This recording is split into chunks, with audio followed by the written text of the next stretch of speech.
Bonjour, je vais vous présenter les commandes de la BMW F750 GS en modèle 2019.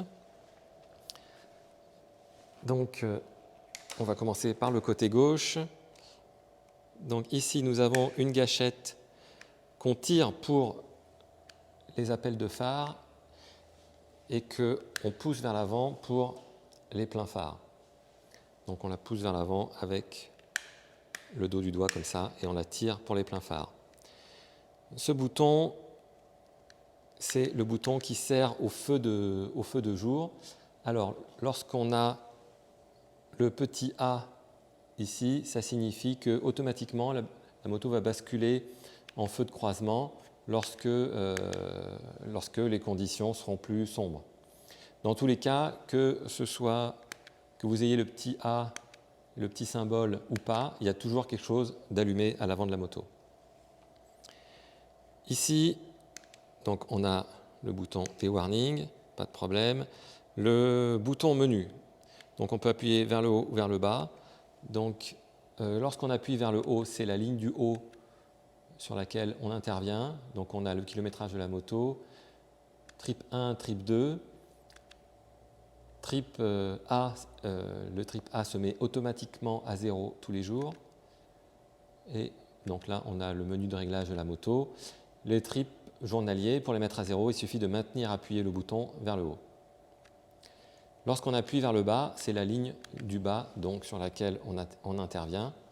Donc, on a la température extérieure, la température du moteur, la vitesse moyenne, le voltage de la batterie.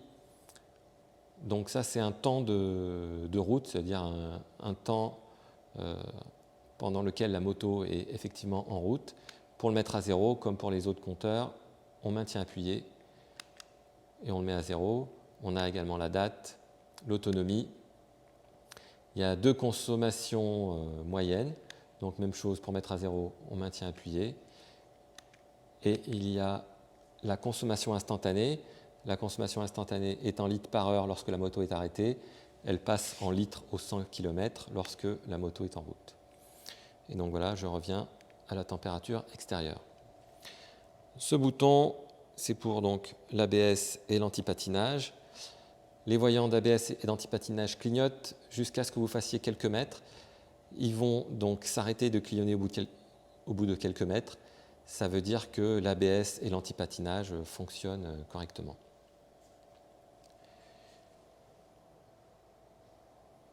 Les clignotants ici, donc, c'est facile, côté droite, gauche, le rappel est au centre. Le clignotant s'éteint aussi automatiquement si vous l'oubliez. Ici, on a le klaxon. Du côté droit, on a ce bouton-là pour les poignées chauffantes. Donc il y a 3 niveaux de chauffe différents et ça apparaît ici en haut à droite. Donc 3 niveaux de chauffe, 3 points pour le niveau le plus haut jusqu'à 1 point où on les arrête complètement. Ici, donc le bouton mode, il s'agit des modes de cartographie moteur. On a 2 réglages, route ou pluie. Lorsqu'on est sur le mode pluie, l'accélérateur est plus doux pour éviter de patiner. Ce bouton-là vous permet de couper le moteur. Pour démarrer, on appuie vers le bas. Pas besoin d'accélérer, on maintient appuyé jusqu'à ce que le moteur démarre. Donc voilà pour les commandes. Ensuite, la trappe à essence, elle s'ouvre avec la clé. On peut mettre du samplon 98 ou 95. Voilà. Pour la refermer, c'est tout simple. Maintenant, je vais vous montrer le fonctionnement des valises.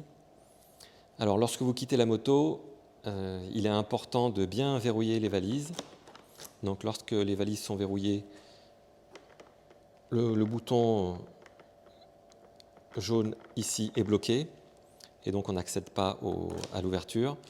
Si vous laissez les valises ouvertes, quelqu'un qui connaît peut très facilement partir avec les valises. Donc, je vais vous montrer comment ça fonctionne. Vous appuyez sur le bouton ici pour soulever la poignée. Pour ouvrir le couvercle, il suffit d'appuyer également sur l'autre bouton jaune et on peut ouvrir la valise. Ici, caché, vous avez un levier qui vous permet d'étendre la valise. Donc voilà, donc si on n'en a pas besoin, il vaut mieux rouler avec une moto la plus étroite possible. Voilà, et alors comment on déverrouille, on enlève la valise de la moto. Donc on a ce levier rouge ici qu'on soulève, ça déverrouille ce levier-là, on le tire et à partir de là, on peut soulever la valise très facilement. Donc là, j'arrive à le faire à une main. Il y a 3 points d'ancrage de la valise sur la moto, 1, 2 et 3 ici. Pour remettre la valise en place, on commence par le point d'ancrage du bas et ensuite on s'aligne sur les 2 du haut. J'essaie de le faire à une main, voilà. On s'assure que la valise est bien complètement en bas sur ces supports. Et pour la verrouiller, on appuie sur les 2 leviers en même temps. Donc là, je le fais à une main, mais c'est plus facile à 2 mains. Et donc, il faut vous assurer que ce levier ne dépasse pas.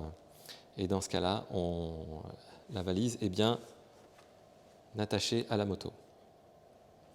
Côté droit, vous avez la molette qui vous permet de régler la suspension ici. Donc c'est assez facile de l'assouplir en desserrant. C'est un peu plus dur de le faire à la main sans outil pour raffermir la suspension. Vous avez sous la selle un outil qui vient se mettre là et qui va vous permettre de raffermir la suspension. Donc sous la selle, on y accède avec la clé de la moto. La serrure est ici. Je vais essayer de faire ça à une main. Voilà, on soulève la selle comme ça. Donc sous la selle, vous avez un petit set d'outils de bord là-dedans. Vous avez un gilet jaune à mettre si vous avez à vous arrêter au bord de la route. Voilà, donc j'ai maintenant terminé. Merci pour votre attention. N'hésitez pas, s'il y a des questions, à me téléphoner et à me poser vos questions. Il ne me reste qu'à vous souhaiter un bon voyage. Merci, à bientôt.